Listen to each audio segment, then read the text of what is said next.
Hi hello friends எல்லாருக்கும் ஒரு பெரிய good morning. Hi hello friends எல்லாரும் எப்படி இருக்கீங்க? ரொம்பவே நல்லா இருப்பீங்க அப்படின்னு நினைக்கிறேன். நானும் ரொம்பவே நல்லா இருக்கேன். இன்றைக்கி சூப்பராக மார்னிங்கே ஆரம்பிச்சிட்டேன் vlog. அதனால தான் மார்னிங் குட் மார்னிங்கோடு நம்ம ஆரம்பிக்கிறோம். ஸோ இன்றைக்கி மார்னிங் ஒரு 6 o'clockலேருந்து 7:30க்குள்ளே நான் என்ன சமைக்கிறேன் அப்படிங்கிறது தான் பார்க்க போகிறீங்க. இன்றைக்கி கேரட் பீன்ஸ் பொரியல் பண்ணிவிட்டு அப்புறம் கதம்ப சாம்பார் அப்படின்னு சொல்லிட்டு ஒரு சாம்பார் வைக்க போகிறோம். இதுக்கு நம்ம மசாலாலாம் அரைச்சி ஹோட்டல் ஸ்டைலில் இருக்கும் இந்த சாம்பார். இது நம்ம பொங்கல் அது மாதிரி ஃபங்க்ஷன் கூட வச்சுக்கலாம். அடுத்து முடிஞ்சால் நைட்டு டின்னரும் சேர்த்து பண்ணிடலான்னு இருக்கேன். ஸோ வாங்க என்னென்ன ப்ரிப்பேர் பண்ணுறேன்னு பார்க்கலாம்.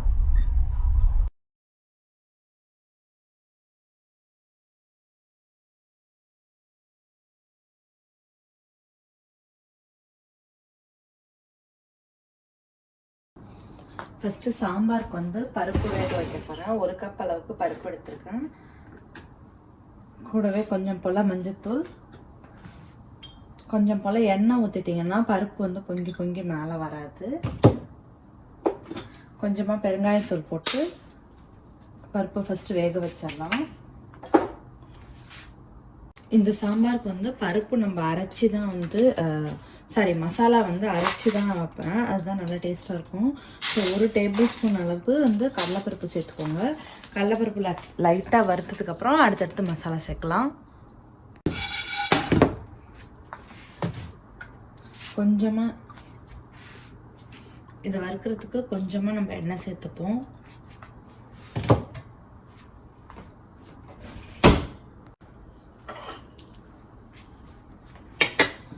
இப்போ இது கூட 1 டேபிள் ஸ்பூன் அளவு உளுந்து, அப்புறம் 2 டேபிள் ஸ்பூன் அளவு தனியா, காரத்துக்கு ஏற்ற மாதிரி நான் ஒரு 7 காஞ்ச மிளகாய் எடுத்துருக்கேன். நீங்கள் காரத்துக்கு ஏற்ற மாதிரி சேர்த்துக்கலாம். இதெல்லாம் வறுபடட்டும் ஃபஸ்ட்டு. இப்போ இந்த அடுப்பில் காய் தாளிச்சிட போகிறேன். ஃபஸ்ட்டு இங்கே மசாலாவுக்கு வெந்துட்டுருக்கு. 1 டேபிள் ஸ்பூன் அளவுக்கு எண்ணெய் சேர்த்துக்கோங்க. காய்க்கு நிறைய எண்ணெய் சேர்க்க வேண்டாம்.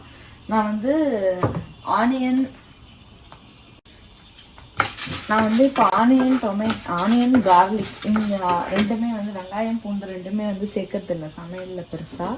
ஸோ அது சேர்க்காம இருந்தால் பிபி கொலஸ்ட்ரால்லாம் இல்லைன்னாங்க. சரி நம்மளும் ட்ரை பண்ணி பார்ப்போம்னு சொல்லிட்டு. ஸோ எண்ணெய் சூடானதும் அதில் கடுகு நல்லா பொரியட்டும். கடுகு பொரிஞ்சோன்னா அது கூடவே கொஞ்சம் போல் உளுத்தம்பருப்பு, காஞ்ச மிளகாய், கூடவே கொஞ்சம் போல் வெங்காயத்தூள் சேர்த்து கொஞ்சம் போல் கருவேப்பிலை,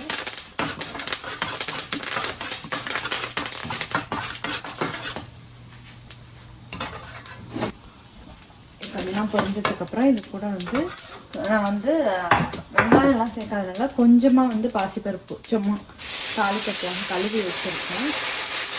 அதையும் சேர்த்துக்கலாம்.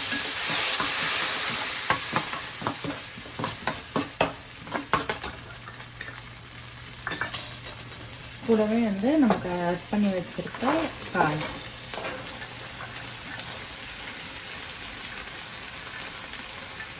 இது நம்ம தான் நாளே கட் பண்ணி வாஷ் பண்ணிவிட்டு கட் பண்ணி வச்சுருவேன். ஏன்னா காலையில் கேரட் பீன்ஸ் கட் பண்ணுறதுலாம் கொஞ்சம் டைம் பண்ணுறதுனால. ஸோ சேர்த்துட்டு ஒரு வாட்டி கலந்துட்டு இதுக்கு தேவையான உப்பு சேர்த்துட்டோன்னா இது ஒரு சைடு வந்துட்டுருக்கும்.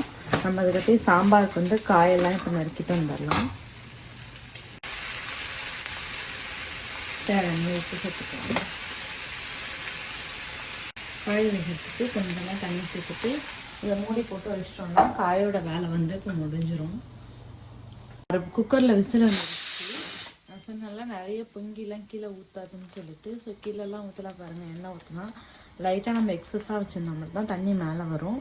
ஸோ இப்போ பருப்பு வச்சிங்கன்னா எண்ணெய் லைட்டாக ஊற்றிட்டு பருப்பு வேக விடுங்க.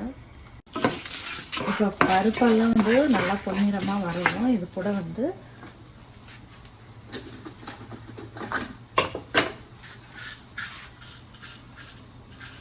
1/2 டேபிள் ஸ்பூன் அளவுக்கு மிளகு போட்டுக்கோங்க. 1/2 டேபிள் ஸ்பூன் அளவுக்கு சீரகம் சேர்த்துக்கலாம். சீரகம் கொஞ்சம் அதிகமாகவே சேர்த்துக்கலாம். கொஞ்சமாக ஒரு 1/4 டேபிள் ஸ்பூன் அளவு இந்த அளவுக்கு வெந்தயம் சேர்த்துட்டு இது எல்லாத்தையும் கொஞ்சம் வறுத்துக்கலாம். அடுப்பு கொஞ்சம் மிதமான சூட்டிலே வச்சுக்கோங்க.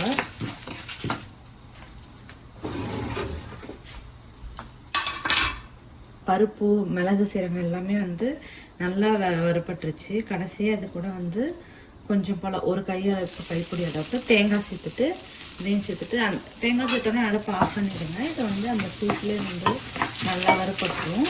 இப்போ இது வந்து நல்லா ஆறுனதுக்கு அப்புறம் நம்ம மிக்சியில் போட்டு இதை நல்லா ஆறுனதுக்கு அப்புறம் மிக்சியில் போட்டு நம்ம வந்து நல்லா ஃபைன் பேஸ்ட்டாக அரைச்சிக்கலாம்.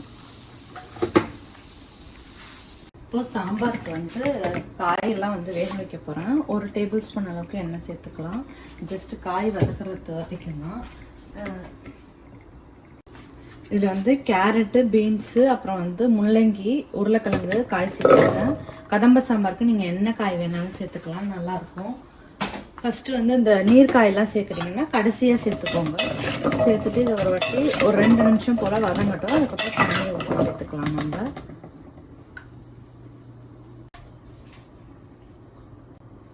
கூடவே ஒரு தக்காளி சேர்த்துக்கிறேன்.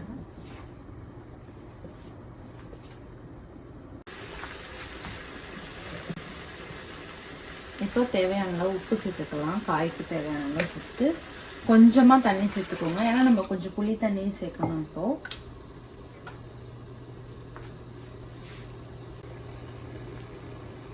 ஒரு நெல்லிக்காய் சைஸ்க்கு புளி வந்து புளித்தண்ணி கரைச்சி வச்சுருக்கேன்.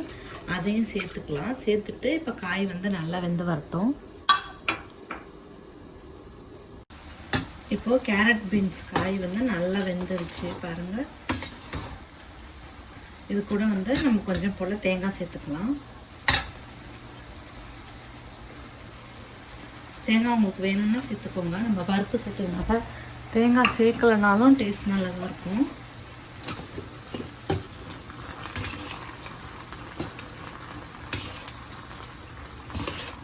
தேங்காய் சேர்த்துட்டு ஒரு வாட்டி கலந்துட்டா காய் வந்து ரெடி ஆகிடும். அவ்வளோதான். இதே அடுப்பு இப்போ இந்த ஹீட்லேயே வந்து அடுப்பு ஃப்ரீயாக இருக்கும்ல. நம்ம வந்து சாம்பாருக்கு மசாலா வறுத்தோம்ல, அதுலேயே வந்து மஷ்ரூம் மசாலாவுக்கும் இப்போ வறுத்துக்கலாம். நைட்டுக்கு வந்து சப்பாத்தி மஷ்ரூம் மசாலா தான் பண்ண போகிறேன். ஸோ அதுக்கு வந்து மசாலா வந்து மஷ்ரூம் மசாலாவுக்கு வந்து மசாலா வறுக்கிறதுக்கு இது ஆல்ரெடி தனியாகவே நம்ம காளான் குழம்புன்னு சொல்லிட்டு நம்ம வீடியோ ஷேர் பண்ணியிருக்கோம். நான் உங்களுக்கு டிஸ்கிரிப்ஷனில் லிங்க் தரேன், செக் பண்ணுங்கள். இந்த மசாலா வறுத்துட்டு இப்போ இதிலே வறுத்துட்டேன்னா எனக்கு ஒரே கடாயாக போய்டும், கழுவுறது ஈஸியாகிடும். கூடவே மிக்ஸி ஜாரும் ஒன்று தான் யூஸ் பண்ணுற மாதிரி இருக்கும். ஒரே டைமில் நம்ம வந்து வாஷ் பண்ணிடலாம். அதனால் நீங்கள் வறுக்கிறது அரைக்கிற வெள்ளம் இருந்தால் மொத்தமாக செஞ்சிட்டோன்னா நமக்கு ரொம்ப ஈஸியாக இருக்கும். சாம்பாருக்கு காயெல்லாம் வெந்துருச்சு.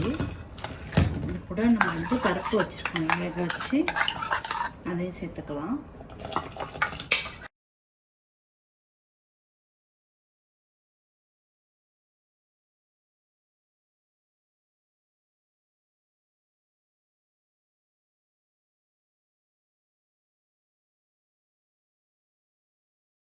சைடு வந்து குட்டி பாப்பாவுக்கு வந்து இப்போ 2 பேரும் எழுந்திரிச்சிருவாங்க கொஞ்ச நேரத்தில். அவங்களுக்காக பால் வச்சுருக்கேன்.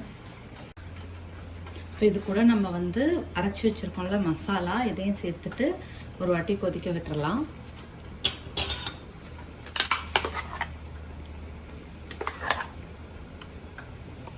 இது வந்து கிட்டத்தட்ட நல்லா டேஸ்ட்டாக இருக்கும் இந்த சாம்பார். நம்ம ஹோட்டல்லாம் சாப்பிட்ற மாதிரி இருக்கும். நம்ம எதனா இப்போ ஃபெஸ்டிவல், அப்புறம் வந்து பொங்கல், அந்த மாதிரி விசேஷமான நாளுக்கெல்லாம் செய்யலாம். யாராவது வீட்டுக்கு கெஸ்ட்டு வராங்க, நிறைய பேர் வராங்கன்னா செய்யலாம். இது எல்லாத்தையும் சேர்த்து ஒரு வாட்டி மசாலா கூட சேர்த்து ஒரு வாட்டி நல்லா கலந்துட்டு, இது வந்து மசாலாலாம் இப்போ காயில் நல்லா ஊறுற அளவுக்கு வந்து ஒரு கொதி விட்டுட்டு நம்ம வந்து தாளித்து போட்டுட்டோம்னா சாம்பார் ரெடி ஆகிடும். நீங்கள் வந்து கன்சிஸ்டன்சி மட்டும் அட்ஜஸ்ட் பண்ணிக்கோங்க. இன்னும் கொஞ்சம் தண்ணி வேணுன்னா கூட சேர்த்துக்கோங்க. இப்போ மஷ்ரூம் மசாலாவுக்கும் வந்து மஷ்ரூமுக்கு வந்து மசாலா ரெடி ஆகிடுச்சு. இதை வந்து நம்ம அதே மிக்சியில் அரைச்சிடலாம். அடுத்து வந்து காய் செஞ்சோம்னா அதிலே வந்து நம்ம மஷ்ரூம் கிரேவி செஞ்சோம்னா நமக்கு பாத்திரம் வந்து நிறைய சேராது. பொங்கல் வருதுன்றதுனால நிறைய க்ளீனிங் ஒர்க்லாம் இருக்கும். அதனால காலையிலே இந்த மாதிரி கிச்சன் வேலையை முடிச்சிட்டோம்னா நமக்கு வந்து பாதி வேலை முடிஞ்சிடும்.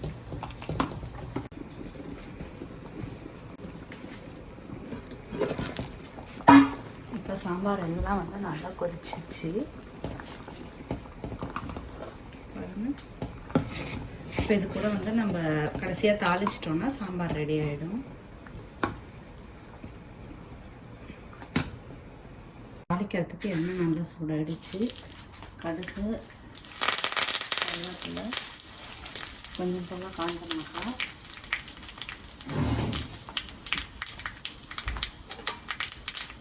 கொஞ்சம் போல பெருங்காயம் சேர்த்துட்டு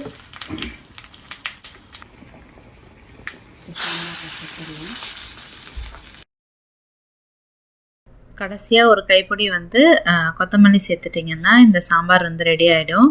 இந்த சாம்பார் வந்து நல்லா ஹோட்டல் ஸ்டைலில் இருக்கும். இப்போ கெஸ்ட்லாம் நிறைய பேர் வராங்கன்னா இந்த மாதிரி வச்சிங்கன்னா நல்லா சூப்பராக இருக்கும் இந்த சாம்பார். நீங்களும் ட்ரை பண்ணி பாருங்கள்.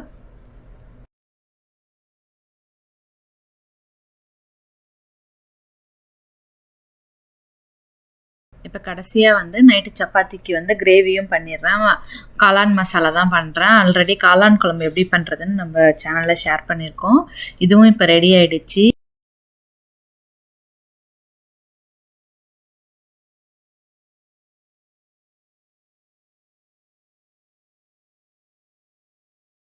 நான் எல்லாமே வந்து கரெக்டாக 7:30க்கு முடிச்சிட்டேன். இதுக்கப்புறம் பார்த்தீங்க அப்படின்னா இவளுக்கு டிஃபன் பாக்ஸ் பெரிய பாப்பாக்காக வந்து டிஃபன் பாக்ஸ் ரெடி பண்ணிட்டேன். ஸ்நாக்கு ப்ரெட்டும் வந்து அப்புறம் கொஞ்சம் கேரட் அது மாதிரி வச்சுருக்கேன். பாலும் ரெடி பண்ணிட்டேன். இப்போ எல்லாமே வந்து பெரிய பாப்பாவுக்கு ரெடி பண்ணிட்டேன். அடுத்து குட்டி பாப்பாவுக்கும் வந்து ஆப்பிள் வந்து பாயில் பண்ணி வச்சுட்டேன். அவங்களுக்கும் வந்து பிரேக்ஃபாஸ்ட் ரெடி, 2 பேருக்குமே வந்து பிரேக்ஃபாஸ்ட்லாம் ரெடி பண்ணிவிட்டு எங்கள் 2 பேருக்கும் வந்து தோசை. அப்புறம் கவுண்டர் டாப் மட்டும் க்ளீன் பண்ணிவிடுவேன் டக்குன்னு. அப்புறமா தான் வந்து இவங்கெல்லாம் ஸ்கூல் கிளப்பிட்டு தான் அப்புறம் வந்து இந்த பாத்திரம் தேய்க்கிற வேலையெல்லாம் பார்ப்பேன். ஸோ இதோட வந்து மார்னிங் வந்து பரபரப்பாக வேலை முடிஞ்சிடும். இதுக்கப்புறம் வந்து ஃபுல்லாக வந்து வீடு க்ளீனிங் அப்புறம் இவங்களை பார்த்துக்கிறது அதே மாதிரி போய்டும் டே ஃபுல்லாக. இந்த வீடியோ உங்களுக்கு பிடிச்சிருக்கும் அப்படின்னு நினைக்கிறேன். இந்த வீடியோ பிடிச்சிருந்ததுன்னா லைக் பண்ணுங்கள், ஷேர் பண்ணுங்கள், கமெண்ட் பண்ணுங்கள், சப்ஸ்கிரைப் பண்ணுங்கள். மீண்டும் ஒரு சூப்பரான வீடியோவுடன் அடுத்த வீடியோவில் சந்திப்போம்.